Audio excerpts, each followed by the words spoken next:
Bem-vindas e bem-vindos ao canal.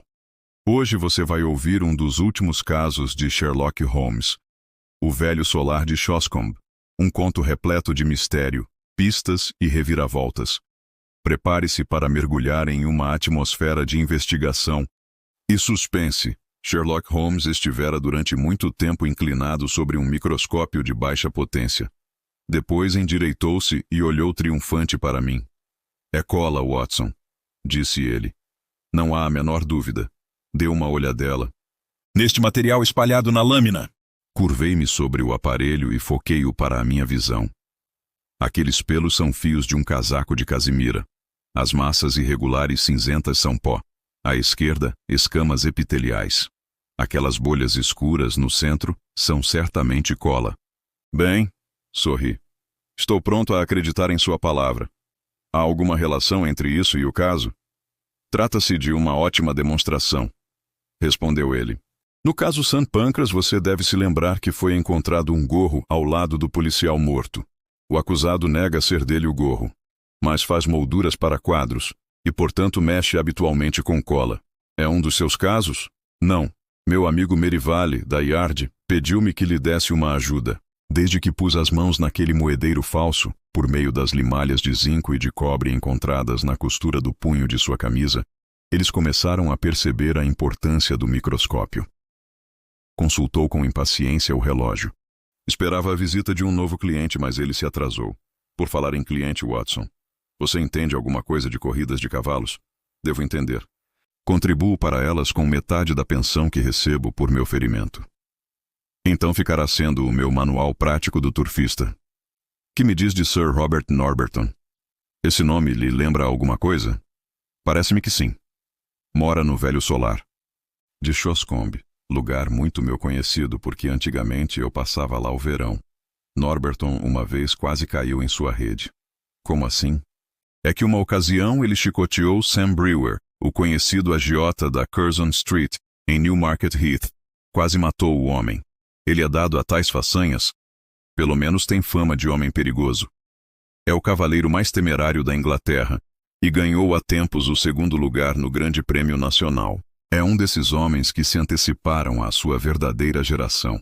Devia ter sido um almofadinha na época da regência, pugilista, atleta, grande apostador do turfe, galanteador de belas damas e, segundo consta, embrenhou-se por vielas tão tortuosas que talvez jamais encontre o caminho de regresso."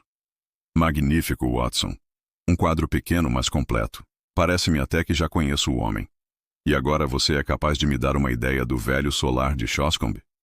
"Sei somente que fica no centro do Shoscombe Park e que lá está situada a famosa coudelaria e o não menos famoso campo de treinos. E o treinador-chefe", disse Holmes, "é John Mason. Não precisa se mostrar surpreso com os meus conhecimentos, Watson, pois isto que estou desdobrando é uma carta dele. Mas vamos saber mais alguma coisa a respeito de Shoscombe. Parece-me que vim dar com um belo filão." "Há ainda os perdigueiros de Shoscombe", disse eu. "Não há exposição canina em que não se fale neles. A criação mais excepcional da Inglaterra. Constituem o principal orgulho da dama do Velho Solar de Shoscombe. A esposa de Sir Robert Norberton, presumo?" "Não. Sir Robert não é casado. Ainda bem, penso eu, considerando suas perspectivas. Mora com a irmã viúva, Lady Beatrice Falder." "Você quer dizer que ela mora com ele, não é verdade?" "Não, senhor. A herdade pertencia a Sir James, o finado marido de Lady Beatrice. Norberton não pode reivindicar dali coisa alguma como sua. Trata-se apenas de usufruto e reverterá para o irmão do marido dela. Entre mentes, ela recebe todos os anos as rendas, e o irmão Robert, suponho eu, gasta-as. É mais ou menos isso. Aquilo é um homem dos diabos, que não lhe deve tornar a vida fácil. Apesar disso, ouvi dizer que ela lhe é dedicada. Mas o que há de especial em Shoscombe? É justamente isso o que quero saber. E aí está, como espero, o homem que nos pode dizer alguma coisa." A porta abrira-se, e o criado introduziu um homem alto, escanhoado, com a expressão firme e austera, que só se vê naqueles que têm a seu cargo disciplinar cavalos ou rapazes. O Sr. John Mason tinha sob sua direção vários representantes dessas duas espécies, e parecia homem à altura da tarefa. Inclinou-se com certa frieza e sentou-se na cadeira que Holmes lhe indicara. Recebeu meu bilhete, Sr. Holmes? Recebi. Mas ele nada explica. Trata-se de assunto delicado demais para que os pormenores sejam postos no papel. Delicado e complicado. Só de viva voz eu poderia expô-lo. Pois estamos à sua disposição. Antes de mais nada, Sr. Holmes, acho que meu patrão, Sir Robert, enlouqueceu. Holmes ergueu o sobrolho. Isto aqui, Sr. Mason, é a Baker Street, não a Harley Street, afirmou ele. Mas por que diz isso? É que quando um homem comete uma extravagância ou duas, vá lá. Mas quando tudo o que faz é extravagante, a gente começa a estranhar. Creio que o príncipe, o favorito de Shoscombe, e o grande prêmio lhe deram cabo do juízo. Trata-se de um potro que o senhor está adestrando? O melhor da Inglaterra, Sr. Holmes. E se eu o digo, é porque sei. Agora vou ser franco, pois sei que os senhores são homens de bem e que isto ficará entre nós. Desta vez, Sir Robert tem de ganhar o grande prêmio. Ele está com a corda no pescoço e é esta sua última oportunidade. Tudo o que ele pôde levantar ou pedir emprestado está no cavalo e com excelentes probabilidades. Hoje pode-se obter cerca de 40, mas, quando ele começou a apostar no animal, não estava longe dos 100. Como se explica isso então, se o cavalo é tão bom? É que o público não sabe que ele é tão bom assim. Sir Robert é mais esperto que os curiosos. Para seus treinos, ele usa o meio-irmão do príncipe. Ninguém pode distinguir um do outro, mas há uma diferença de 2 corpos entre os dois, a cada 200 metros, quando se trata de galope. Ele não pensa noutra coisa senão na corrida e no cavalo. Sua vida está concentrada nisso. Até aqui, tem conseguido se livrar dos judeus. Mas se o príncipe lhe falha, está perdido. Parece que o jogo é realmente sério, mas onde se manifesta a loucura? Antes de mais nada, basta olhar para ele. Para mim, o homem não dorme. A qualquer hora do dia ou da noite, o senhor o encontra na estrebaria. Tem os olhos espavoridos. Tudo isso lhe tem atacado os nervos. Há depois seu procedimento em relação à Lady Beatrice. O que há a esse respeito? Sempre foram amigos. Tinham ambos os mesmos gostos. E ela gostava tanto dos cavalos como ele. Todos os dias, à mesma hora, ela saía de carro para vê-los. E, acima de tudo, gostava do príncipe. Este, só de ouvir o barulho das rodas no cascalho, espetava as orelhas. Todas as manhãs, o animal trotava até a carruagem para ganhar seu torrão de açúcar. Pois tudo isso acabou. Por quê? A senhora parece ter perdido o interesse pelos cavalos. Faz agora uma semana que ela passa rápido pela cavalariça, sem um bom dia sequer. Acha que houve alguma discussão? Sim, e discussão séria, tremenda. Se não, por que teria ele se desembaraçado do perdigueiro que pertencia a ela, e que a senhora amava como se fosse seu filho? Sir Robert deu o cãozinho há alguns dias ao velho Barnes, dono do Dragão Verde, a cerca de 4 quilômetros de lá, em Crandall. Certamente tudo isso parece estranho. É claro que, doente do coração e hidrópica como é, ninguém esperava que Lady Beatrice fosse acompanhar o irmão em suas andanças. Mas todas as tardes ele passava 2 horas no quarto dela conversando. Ele podia ter feito o que quisesse, mas Lady Beatrice sempre foi de uma bondade extrema para com Sir Robert, pois tudo isso também acabou. Ele não se aproxima dela, e isso faz sofrer a pobre senhora. Anda macambúzia, rabugenta, e deu para beber, Sr. Holmes. Bebe como uma esponja. E antes dessa desavença, ela já bebia? Está gostando da investigação até agora? Então curta este vídeo, compartilhe com quem ama mistério e comente aqui embaixo qual foi a sua teoria até aqui. Vamos ver quem acerta o final. Bem, só de vez em quando, mas agora bebe frequentemente uma garrafa inteira numa só noite. Foi o que me disse Stephens, o mordomo. Está tudo mudado, Sr. Holmes, e há ali qualquer coisa que não está certa. E que dizer das idas noturnas do patrão à cripta da igreja? E quem é o homem que vai lá encontrar-se com ele? Holmes esfregou as mãos. Prossiga, Sr. Mason. Tudo isso é muito interessante. Foi o mordomo que o viu ir até lá. Era meia-noite. E chovia muito. Então, na noite seguinte, fiquei acordado andando pela casa. E sim, senhor. Lá saiu o patrão outra vez. Eu e Stephens fomos atrás dele, mas era perigoso, porque se ele nos visse, o caldo entornava. É um homem terrível com os punhos que tem, e, quando o provocam, não respeita nada. Por isso nos abstivemos de chegar muito perto, mas marcamos bem o lugar aonde ele foi. Era a cripta mal-assombrada, e havia lá um homem esperando-o. Essa cripta mal-assombrada, o que é? Ouça, Sr. Holmes. Existe no parque uma antiga capela em ruínas. É tão antiga que ninguém sabe fixar a data de sua construção. E por baixo dela há uma cripta que tem má fama entre nós. De dia é um lugar ermo, escuro, úmido, e de noite há pouca gente em todo o condado que teria coragem de se aproximar de lá. Mas o patrão é destemido, nunca teve medo de nada. Mas que andará fazendo por ali às horas mortas da noite? Espere um pouco, disse Holmes. O senhor me disse que outro homem também vai lá. Deve ser um dos moços da cavalariça ou alguém da casa. Basta que o senhor se informe e os interrogue. Não é ninguém de meu conhecimento. Como pode dizer isso?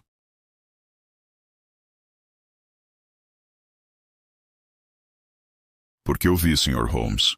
Foi naquela segunda noite. Sir Robert deu a volta e passou por nós, por mim e por Stephens, que estávamos agachados entre as moitas como dois coelhos trêmulos, pois havia um pouco de luar naquela noite.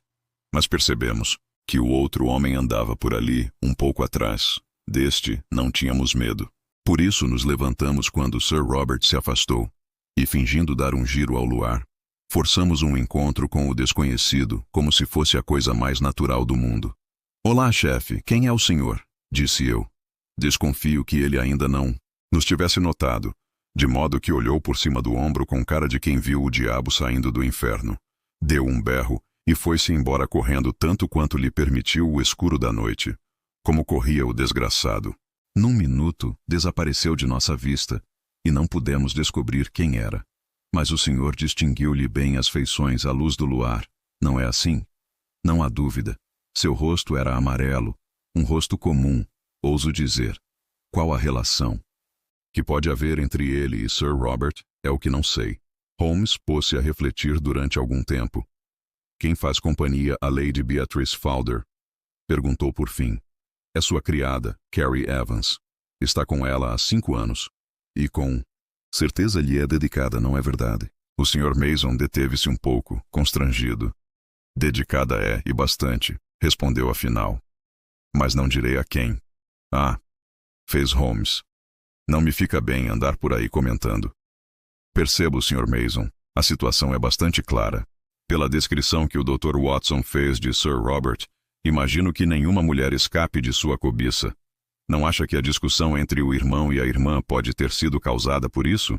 Bem, o escândalo existe já há algum tempo, mas é possível que ela não tivesse notado nada antes disso. Suponhamos que ela tenha descoberto a coisa de repente. Quer ver-se livre da mulher. O irmão não consente nisso. A enferma, sofrendo do coração e incapaz de se mexer, não tem meios de impor sua vontade. A odiada serva acha-se ainda ligada a ela. A senhora recusa-se a falar, irrita-se, recorre à bebida. Enfurecido, Sir Robert priva-a do animal de estimação. Há algum absurdo nessas suposições? Bem, até aqui não. Diz bem, até aqui. Pois que relação podia ter tudo isso com as idas noturnas à cripta? Isso não se encaixa na nossa história, é claro, e há mais uma coisa que não consigo encaixar. Por que Sir Robert haveria de querer desenterrar um cadáver? Holmes endireitou-se abruptamente na cadeira. Só descobrimos isso ontem, depois de eu lhe ter escrito. Ontem Sir Robert tinha ido a Londres, e eu e Stephens descemos a cripta. Estava tudo em ordem, Sr. Holmes, menos a um canto, onde se via parte de um corpo humano. Suponho que o senhor tenha avisado a polícia, não é verdade? Nosso visitante sorriu um tanto contrafeito. Creio, Sr. Holmes, que é coisa que pouco interessaria à polícia. Era apenas a cabeça e alguns ossos de uma múmia. Deve contar uns 1000 anos. Mas não estava lá antes disso. Podemos jurar que... Não, eu e Stephens. Foi depositada num canto e coberta com uma tábua, mas garanto que aquele canto esteve sempre vazio. Que fez o senhor do achado? Deixamos onde estava. Fez bem. O senhor disse que Sir Robert esteve ausente ontem. Já voltou? Esperamos que volte hoje. Quando foi que Sir Robert se desfez do cachorrinho pertencente à irmã? Faz hoje justamente uma semana. O bicho estava uivando junto da velha casa onde está a caixa d'água. E naquela manhã, Sir Robert teve um de seus ataques de fúria. Agarrou-o e cheguei a pensar que ia matá-lo. Depois deu-o a Sandy Bain, o jockey, e disse-lhe que levasse o cão para o velho Barnes, do Dragão Verde, porque nunca mais queria ver o animalzinho. Holmes pôs-se de novo a refletir. Tinha acendido o mais antigo e mais entupido de seus cachimbos. Ainda não estou bem certo sobre o que o senhor quer que eu faça a respeito desse assunto, Sr. Mason. Talvez isto esclareça melhor o caso, Sr. Holmes, declarou o visitante. Tirou um papel do bolso e, desdobrando-o cuidadosamente, exibiu um fragmento de osso carbonizado. Holmes examinou-o com interesse. Onde o obteve? Há um forno de aquecimento central no porão, debaixo do quarto de Lady Beatrice. Houve um tempo em que não funcionava, mas Sir Robert queixava-se de frio e mandou consertá-lo. O encarregado dele é Harvey, um dos meus rapazes. Precisamente hoje de manhã ele me procurou e me entregou isto, que encontrou lá ao tirar a cinza com a pá. A coisa lhe pareceu esquisita. A mim também parece, disse Holmes. Que diz a isso, Watson? O fogo reduzira o osso a um pedaço de carvão, mas não podia haver dúvida quanto à sua função anatômica. É a parte superior de um fêmur humano, respondi. Isso mesmo. Holmes pusera-se muito sério. Quando é que o rapaz mexe no forno? Arruma-o todas as noites. Então qualquer pessoa pode ir lá durante a noite? Pode. Pode-se entrar lá pelo lado de fora? Há uma porta do lado de fora. Há outra que abre para uma escada, que vai dar no corredor em que está situado o quarto de Lady Beatrice. O caso se complica, Sr. Mason. Complica-se e vai tomando um aspecto grave. Diz o senhor que Sir Robert não estava em casa à noite. Passada, não é verdade? Não estava, não, senhor. Então não foi ele que queimou os ossos. É verdade, Sr. Holmes. Como se chama a da estalagem de que o senhor falou? Dragão Verde. Há um peixe naquela parte de Berkshire. O honrado treinador deu claramente a entender por sua fisionomia que estava convencido de ter diante de si mais um lunático. Ouvi dizer que há truta no arroio do Moinho e Lúcio no lago de Hall. Pois muito bem. Eu e Watson somos pescadores famosos, não é verdade, Watson? Mais tarde, pode-se dirigir a nós no Dragão Verde. Devemos estar lá hoje à noite. É escusado dizer que não queremos vê-lo, Sr. Mason, mas pode fazer chegar até nós um bilhete seu, e sem dúvida posso encontrá-lo, se precisar do senhor. Quando nos enfronharmos um pouco mais no assunto, poderei transmitir-lhe uma opinião mais ponderada. E foi assim que, numa clara noite de maio, Holmes e eu nos achamos sós num vagão, de primeira classe rumo à estaçãozinha de Shoscombe. A prateleira acima de nós estava repleta de cestos e de apetrechos de pesca. Tendo chegado ao nosso destino, um pequeno trajeto de carro levou-nos a uma taverna de aspecto antiquado, onde um taverneiro jovial, Josiah Barnes, aprovou calorosamente nosso plano de pescarias naquela região. Que me diz do lago de Hall? Haverá Lúcio por lá? Indagou Holmes. O estalajadeiro perdeu a aparência jovial. Aí não, cavalheiro, pois seria muito possível que o senhor, antes de perceber, se encontrasse dentro da água. Mas por quê? Por causa de Sir Robert. Ele tem um ciúme terrível de suas trutas. Se dois estranhos como os senhores chegassem assim tão perto de seu campo de treinos, ele de certo os perseguiria. São favas contadas. Sir Robert não se expõe a riscos. Ouvi dizer que ele tem um cavalo que vai concorrer no grande prêmio. Tem. E que animal! Leva todo o nosso dinheiro para a corrida, e todo o dinheiro de Sir Robert, ainda por cima. Por falar nisso, o homem fitou-me com olhos pensativos. Suponho que os senhores não sejam do Turf. Não, senhor. Somos apenas dois londrinos cansados em busca do ar sadio de Berkshire. Então acertaram em cheio. Mas lembrem-se do que eu lhes disse a respeito de Sir Robert. Ele é desses que primeiro ferem e depois é que falam. Conservem-se longe do parque. É claro, Sr. Barnes. Faremos isso mesmo. A propósito, é muito bonitinho aquele perdigueiro que estava ali na entrada choramingando. Também acho. É da pura raça de Shoscombe. Não há melhor na Inglaterra. Gosto muito de cães, disse Holmes. Se me permite a pergunta, quanto vale um cão de raça como esse? Mais do que eu posso pagar, cavalheiro. Foi o próprio Sir Robert que me deu o que está aí. É por isso que tenho de conservá-lo na trela. Se o deixasse solto, no mesmo instante ele partiria daqui em direção ao lago de Hall. Estão caindo algumas cartas em nossas mãos, Watson. Continuou Holmes, quando o estalajadeiro nos deixou. Não é jogo fácil, mas dentro de 1 ou 2 dias haveremos de encontrar uma saída. Ouvi dizer que Sir Robert ainda se encontra em Londres. Talvez pudéssemos penetrar hoje à noite em seu sagrado domínio, sem receio de agressão física. Há 1 ou 2 pontos a respeito dos quais eu queria me certificar. Já tem algum juízo formado, Holmes? Apenas isto, Watson, que há uma semana, mais ou menos, deve ter acontecido alguma coisa que alterou profundamente a fisionomia de Velho Solar de Shoscombe. O que terá sido? Só podemos conjeturá-la por seus efeitos. Eles parecem ser de natureza curiosamente mista.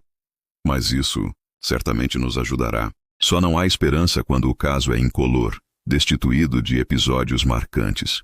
Consideremos os dados que já possuímos. O irmão já não visita a amada irmã doente. Desfaz-se do cãozinho favorito dela. O cãozinho dela, Watson. Isso não lhe sugere nada? Nada, a não ser o despeito do irmão. Pode ser isso.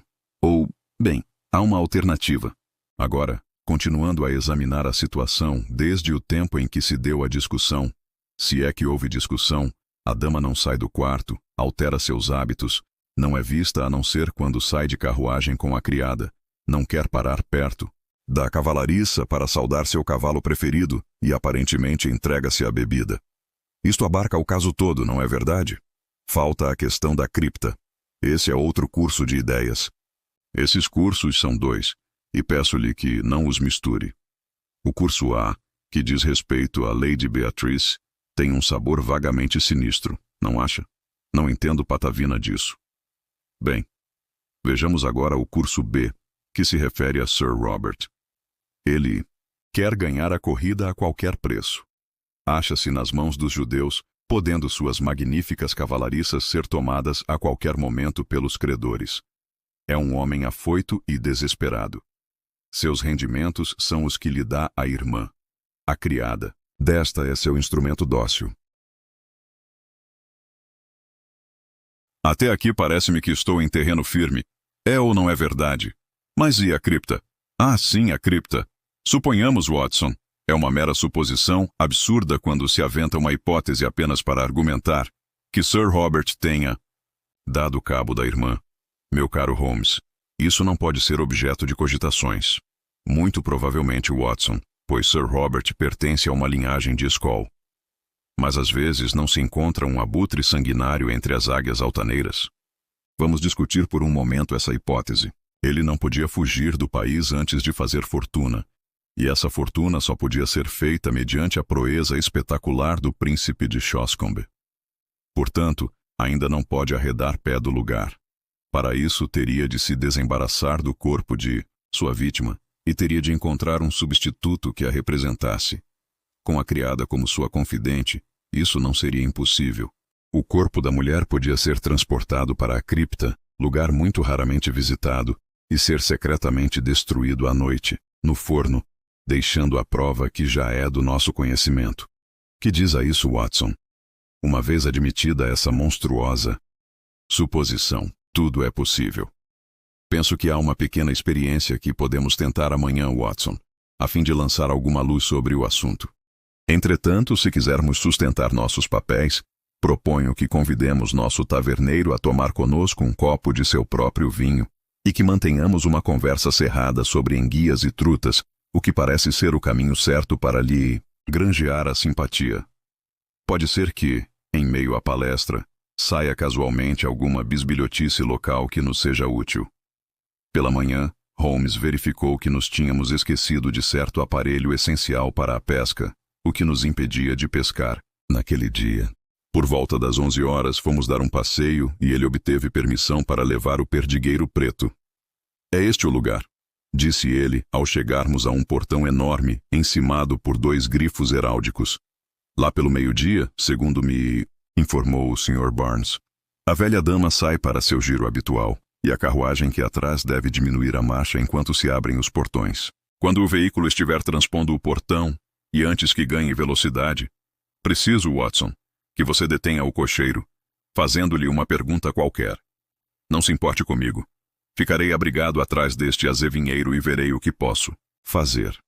A espera não foi longa.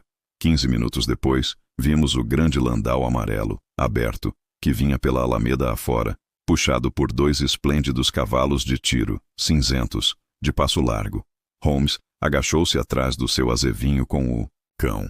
Eu fiquei de pé, parado no caminho, rociando despreocupadamente uma bengala. Um couteiro veio correndo abrir os portões. A carruagem vinha agora quase a passo, e pude ver perfeitamente quem estava dentro. Uma mulher jovem, corada, de cabelo louro claro e olhos maliciosos, estava sentada à esquerda. À sua direita achava-se uma pessoa idosa, de costas arqueadas e com uma porção de xales em volta do rosto e caindo-lhe pelos ombros. Era a enferma. Quando os cavalos ganharam a estrada real, ergui a mão com gesto imperioso e, tendo o cocheiro detido a carruagem, indaguei se Sir Robert estava no velho solar de Shoscombe. No mesmo instante, Holmes saiu e soltou o perdigueiro. Com um latido de alegria, o animalzinho correu para a carruagem e pulou no estribo. Mas no mesmo momento seu latido de alvoroço converteu-se em raiva incontida, e o bicho fez menção de abocanhar a saia preta que ia no veículo. "Toque para a frente! Toque!" gritou uma voz áspera. O cocheiro fustigou a parelha, e nós ficamos de pé, parados no meio do caminho. "Que tal, Watson? Não é decisivo?" perguntou Holmes ao mesmo tempo em que punha a trela no pescoço do nervoso cãozinho. Ele pensou que fosse a dona e viu que era uma pessoa estranha. Os cães não cometem equívocos. Mas a voz era de homem. Gritei. "Exatamente. Temos mais uma carta na mão, Watson, mas nem por isso o jogo deixou de ser arriscado.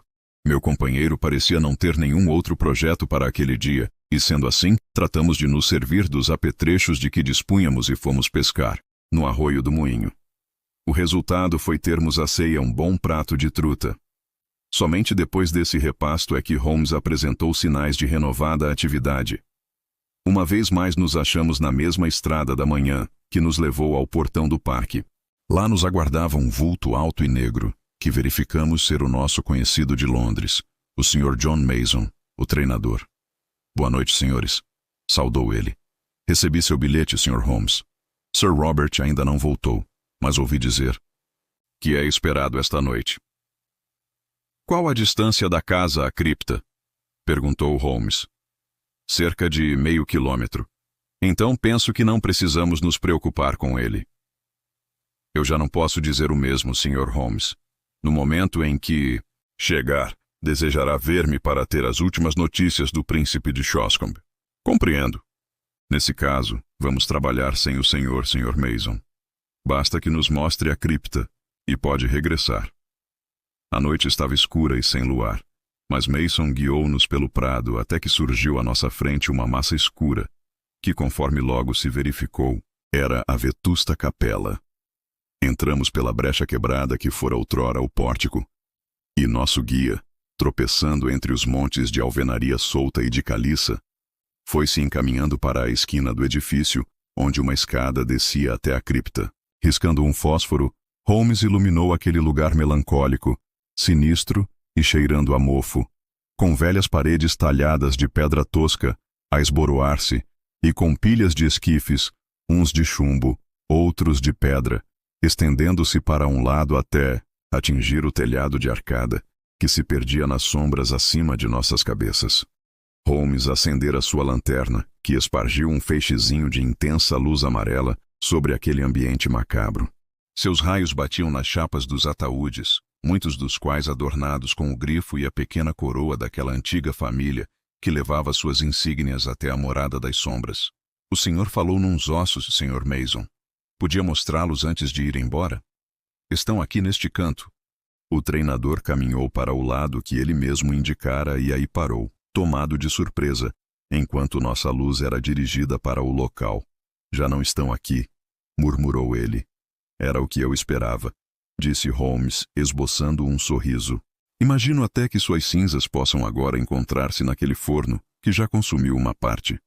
Mas por que cargas d'água havia alguém de queimar os ossos de um homem que morreu há 1000 anos? Perguntou John Mason. Para descobrir isso é que nos encontramos aqui, replicou Holmes. A coisa pode exigir uma longa busca e não queremos detê-lo. Creio que teremos a solução do problema antes do amanhecer. Assim que John Mason saiu, Holmes pôs-se a trabalhar febrilmente, examinando com toda a diligência cada sepultura, partindo de uma muito antiga, que parecia ser de um saxão, ao centro, através de uma longa linha de hugos e de odos normandos, até chegar ao Sir William e ao Sir Dennis Falder do século XVIII. Esse exame já consumira 1 hora ou mais quando Holmes topou com um ataúde de chumbo que estava em pé, voltado para a entrada da abóbada. Ouvi seu grito de satisfação e percebi nos seus movimentos rápidos, mas definidos, que alcançara a meta. Com sua lente, estava examinando avidamente as bordas da pesada tampa. Em seguida, tirou do bolso um pequeno pé de cabra, que introduziu, numa fenda, levantando toda a frente, que parecia estar segura apenas por 2 ganchos. Quando a tampa cedeu, ouviu-se o som de alguma coisa que se rasga ou se arranca. Porém, mal ela fora erguida, deixando parcialmente à mostra o conteúdo, ocorreu uma interrupção imprevista. Alguém andava na capela, em cima. Era o passo firme de uma pessoa que vinha com um propósito claro e conhecia bem o terreno que pisava.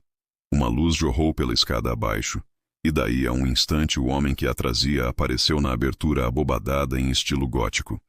Era uma figura terrível, de estatura descomunal e maneiras ferozes. A luz de uma lanterna grande, que ele segurava à sua frente, reverberava num rosto robusto, de fartos bigodes e de olhos irados, que giravam para todos os recantos da abóbada, fixando-se finalmente, com expressão medonha, em meu companheiro e em mim. Quem diabo é o senhor? Perguntou com voz trovejante. E que está fazendo em minha propriedade? Então, como Holmes não desse resposta, deu 2 passos à frente e levantou um pesado bordão que trazia. Está me ouvindo? Gritou. Quem é você? Que está fazendo aqui? E ao dizer isto, agitou o bastão no ar. Também tenho uma pergunta a lhe fazer, Sir Robert, respondeu Holmes em tom muito severo. Quem é este? E o que é que isto está fazendo aqui? Virou-se e arrancou de um golpe a tampa do ataúde que estava atrás dele. À luz da lanterna, vi um corpo envolto numa mortalha, da cabeça aos pés, de feições hediondas, feições de bruxa, onde só se via nariz e queixo, sobressaindo, numa das extremidades, os olhos, velados e vidrados, num rosto descolorido e desfeito. O baronete, dando um grito, recuara, cambaleando, e amparou-se a um sarcófago de pedra. Como veio a saber disso? Vociferou. E logo, novamente à sua maneira truculenta. Acha que isso é da sua conta? Meu nome é Sherlock Holmes, disse meu companheiro. É provável que esse nome lhe seja familiar. Seja como for, é da minha conta como... O é de qualquer cidadão que se preze, lutar pela lei. Parece-me que o senhor tem muita responsabilidade neste assunto. Os olhos de fogo de Sir Robert reacenderam-se por um momento, mas a voz tranquila de Holmes e seu tom frio e firme produziram efeito. Diante de Deus, Sr. Holmes, nenhum crime foi praticado aqui. As aparências estão contra mim, confesso. Mas não pude proceder de outra forma. Gostaria de pensar assim, mas temo que suas explicações tenham de ser dadas perante a polícia. Sir Robert encolheu os largos ombros.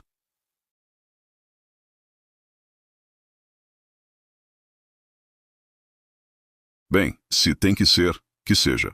Venha comigo à casa, e poderá julgar por si mesmo em que pé está este assunto. 15 minutos mais tarde, encontrávamo-nos num aposento que, pela série de canos polidos, guardados em armários de vidro, julguei ser a sala de armas do velho solar. Era confortavelmente mobiliado, e Sir Robert deixou-nos ali por alguns momentos. Ao voltar, trazia consigo 2 pessoas. Uma, a mulher jovem que tínhamos visto na carruagem. A outra, um homenzinho com cara de rato e com um jeito furtivo que desagradava.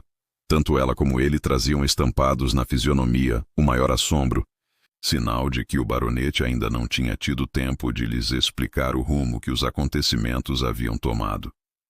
Aqui estão, disse Sir Robert, com um aceno de mão. Senhor e Senhora Norlet. Esta, com seu nome de solteira, que é Evans, Foi durante alguns anos a criada de confiança de minha irmã. Eu os trouxe aqui porque vejo que o melhor expediente é explicar-lhe a situação verdadeira. E eles são as duas únicas pessoas que podem confirmar o que vou dizer. Isso é necessário, Sir Robert? O senhor já pensou no que está fazendo? Gritou a mulher. Declaro-me livre de qualquer responsabilidade, disse o marido. Sir Robert lançou-lhe um olhar de desprezo. Eu assumirei toda a responsabilidade, disse ele. E agora, Sr. Holmes? Escute a simples exposição dos fatos, apesar de ser evidente que está bastante inteirado de meus negócios. Se assim não fosse, eu não o encontraria onde o encontrei. Portanto, já deve saber que inscrevi um cavalo preto para o grande prêmio e que tudo depende de meu triunfo. Se eu ganhar, tudo será fácil. Se perder, bem, nem é bom pensar nisso. Conheço a situação, disse Holmes. Dependo de minha irmã, Lady Beatrice, em tudo e por tudo. Mas é sabido que o interesse dela na herdade dura apenas enquanto lhe durar a vida. Quanto a mim, estou inteiramente nas mãos dos credores. Sempre foi do meu conhecimento que, uma vez morta minha irmã, estes credores cairiam sobre a herdade. Como um bando de abutres. Tudo seria levado. Minhas estrebarias, meus cavalos, tudo. Pois bem, Sr. Holmes, minha irmã morreu há justamente uma semana, e o senhor não disse nada a ninguém. Que podia eu fazer? Achava-me em completa ruína. Se pudesse protelar os acontecimentos por 3 semanas, tudo iria bem. O marido da criada dela... Este homem aqui é um ator. Tive a ideia de que ele podia, durante esse curto período, substituir minha irmã. Era só questão de aparecer diariamente na carruagem, pois ninguém precisava entrar no quarto dela a não ser a criada. Não foi difícil preparar a farsa. Minha irmã morreu de hidropisia, que a vinha afligindo há muito tempo. Isso caberá à decisão de um júri. O médico dela certificará que há meses seus sintomas se agravavam, ameaçando tal desfecho. Que fez então o senhor? O corpo não podia ficar aqui. Na primeira noite, eu e Norlet o transportamos para a velha casa onde está a caixa d'água, agora completamente desabitada. Fomos, entretanto, seguidos pelo perdigueiro de estimação, que não cessava de ganir junto da porta. Vi que era preciso pensar num lugar mais seguro. Desembaracei-me do perdigueiro e carregamos o corpo para a cripta da igreja. Não houve nenhuma indignidade ou baixeza, Sr. Holmes. Não vejo em que possa ter faltado ao respeito à morta. Seu procedimento, Sir Robert, parece-me injustificável. O baronete abanou a cabeça com impaciência. Moralizar é muito fácil, disse ele. Talvez, se o senhor estivesse na minha situação, pensasse de outro modo.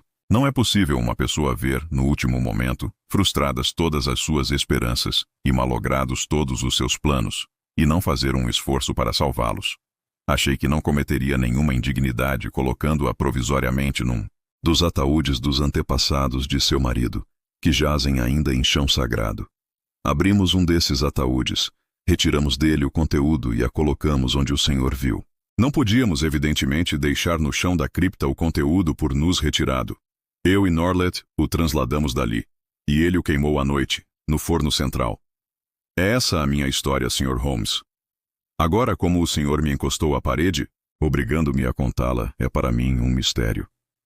Holmes ficou algum tempo em silêncio, refletindo. Há uma falha em sua narrativa, Sir Robert, disse ele por fim.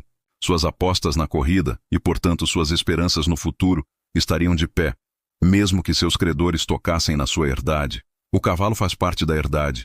Que se importam eles com minhas apostas? É mais que provável que não o deixassem correr. Meu principal credor é, infelizmente, meu inimigo mais ferrenho, um grande malandro, Sam Brewer, em quem uma vez fui obrigado a usar o meu chicote, em Newmarket Heath.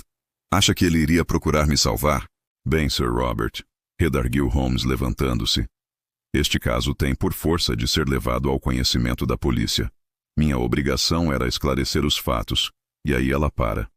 Quanto à moralidade ou decência de seu procedimento, não me compete emitir opinião. É quase meia-noite, Watson, e creio que podemos pensar em regressar à nossa humilde morada. Agora é do domínio público que este singular episódio teve um final mais feliz do que o mereciam os atos de Sir Robert. O príncipe de Shoscombe ganhou o grande prêmio, O proprietário apurou 80 mil libras em apostas. Os credores entenderam por bem aguardar até o termo da corrida, tendo sido então integralmente pagos, e sobrou ainda bastante para que Sir Robert pudesse levar uma vida decente.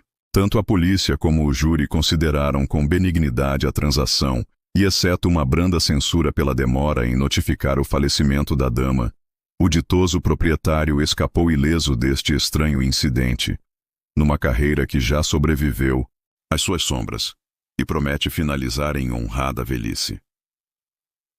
Sherlock Holmes sempre nos mostra que a verdade está nos detalhes, e neste conto não foi diferente. O que você achou da solução desse caso? Desejo a você bons estudos e ótimas leituras. Este canal foi pensado com muito carinho para compartilhar e divulgar o conhecimento, e você faz parte disso.